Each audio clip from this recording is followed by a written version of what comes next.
In just over a decade, China has gone from playing catch-up in telecommunications to leading one of the most advanced 5G deployments in the world. This is a game-changing technology, and one of the things is really not just the speed, but the ability to do more than one thing at once. The ability to control not just the ability to see something, control another vehicle, the ability to actually move data along, the ability to capture information and insight. As of 2024, China has installed more than 3.4 million 5G base stations. That's over 10 times the number in the United States. China is exceptionally good at developing infrastructure, whether it's, 5G infrastructure or electric grid infrastructure or electric vehicle charging infrastructure. It has this ability to do good planning and then also to execute. In 2025, China has more than 4.2 million 5G base stations blanketing its cities and countryside, over 60% of the world's total. The United States, by comparison, has just 270,000. That's a nearly 16-fold difference. The sheer scale of this network isn't just impressive. It reflects a deeper story, one about technology, infrastructure, and global positioning. Because 5G is no longer just about faster streaming or downloads. It's about who shapes the next wave of digital systems, from self-driving vehicles to automated factories to future smart cities. So, how did this transformation happen? And why are policymakers in the West paying closer attention?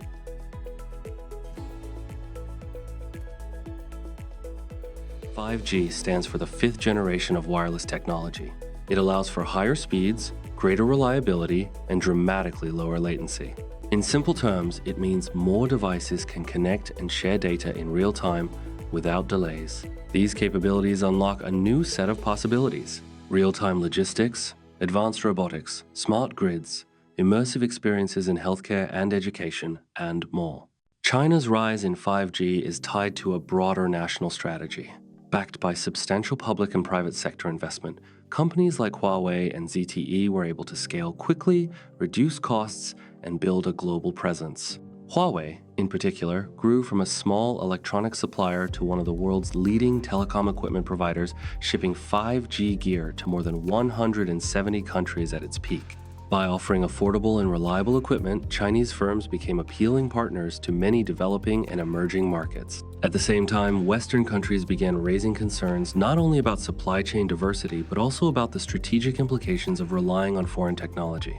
In response, some nations began restricting the use of Chinese-made equipment in their core networks, citing long-term security and resilience goals.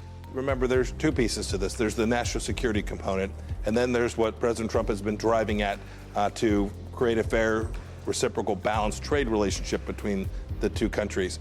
I hope that we can keep those issues in their own place. We have an imperative to protect American national security.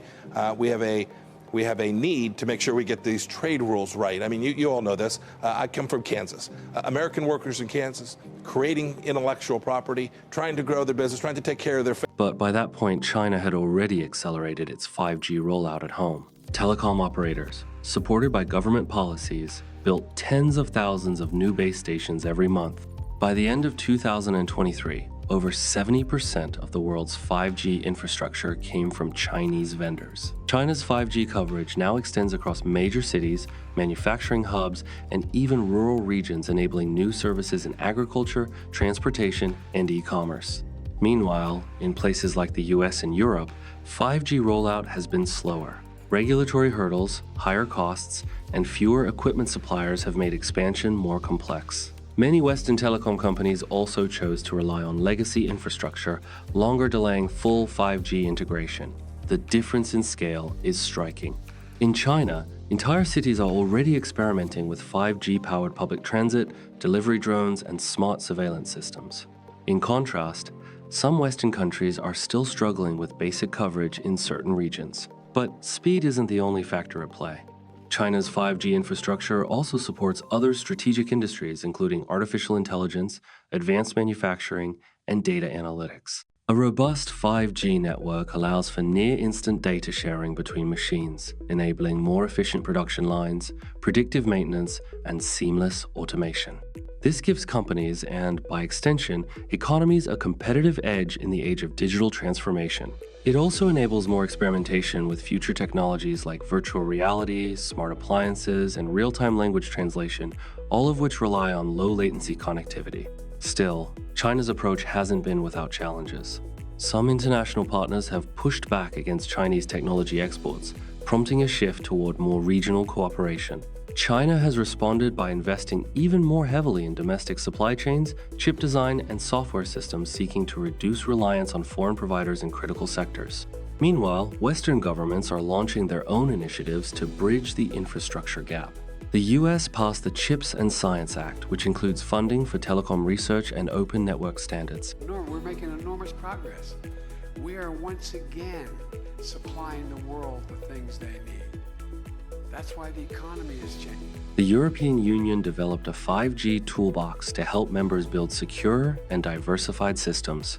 A growing number of countries are now exploring Open RAN, an alternative model that allows telecom operators to build 5G networks using components from multiple vendors rather than relying on a single supplier. While promising, these efforts will take time to scale. Building new networks, testing compatibility, and training workers is a long process, especially when trying to catch up with a global leader. At the same time, China is already looking ahead. Its researchers and engineers are laying the groundwork for 6G, the next generation of wireless technology, expected to be 50 times faster than 5G. If successful, it won't just reshape connectivity. It could redefine computing, navigation, and even how we communicate across space. The race for network leadership is no longer just about speed or efficiency. It's about who sets the technical standards and who builds the digital infrastructure that the rest of the world will depend on. As billions of devices, vehicles, factories, and homes go online, the networks we build today will shape how economies grow, how cities operate, and how societies connect. China's 5G story is one of long-term planning, sustained investment, and rapid execution at national scale. For other countries, the challenge now is twofold: to build resilient modern networks, and to do so in a way that balances innovation, security, and international cooperation. Because 5G isn't just another step in wireless technology, it's a turning point, and the future of global connectivity is being written now. The only question is, who will write the rules? Let me know who you think is leading this race in the comments below.